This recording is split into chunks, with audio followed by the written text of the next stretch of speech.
So you're ready to start flipping. You've got a property you've had your eye on and you're going to make an offer. While the idea of flipping and selling that perfect property for profit may seem appealing, there are many pitfalls that inexperienced flippers sometimes fall into. Today's going to reveal the top mistakes new house flippers make before they even start their renovation. No more lost profits or endless headache. Are you ready to learn the keys to picking the perfect property? Hi, my name is Joe Homs, and I've flipped hundreds of homes here in Southern California.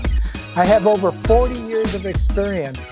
I've been a broker, mentor, and investor, and I want you to like, subscribe, and share this content with your friends.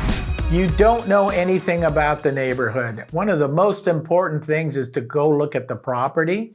Is it on the right side of the railroad tracks or the wrong side of the railroad tracks?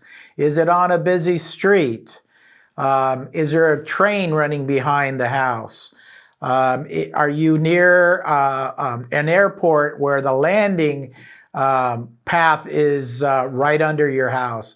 There's lots of things that can go wrong. You need to go out there and evaluate that neighborhood and take a look. And most of the time right now, you'll look at the neighborhood, you'll find this person and this person is actually flipping in the same neighborhood. That's a good indication you're in the right area. You didn't check the foundation? Why didn't you check the foundation?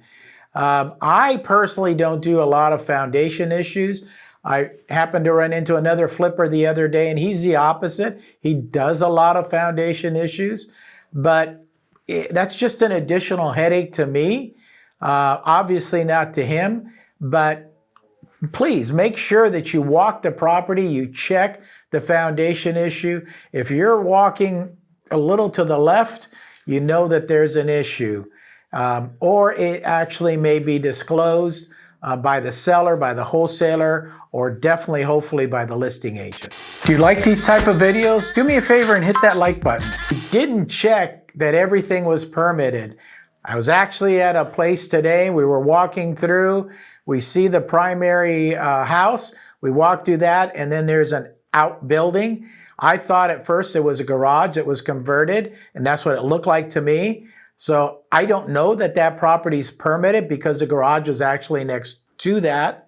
So that's something that you're going to need to check. It did not look like it was permitted to me.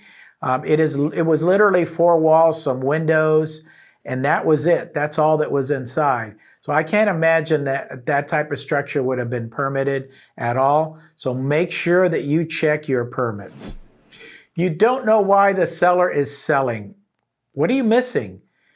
What is the seller not telling you? California is a total disclosure state, but we're all human, I guess, and some humans have decided to deceive others. So they may not be telling you everything that's going on this property. So you have to do your due diligence. You have to be careful. You have to check everything out. So make sure you do all that stuff before you pull the trigger.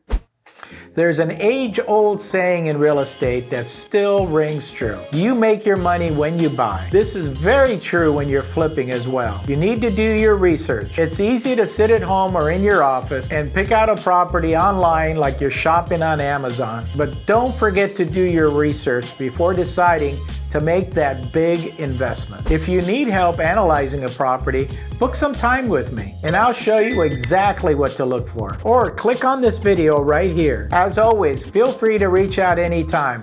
I'm always here to help.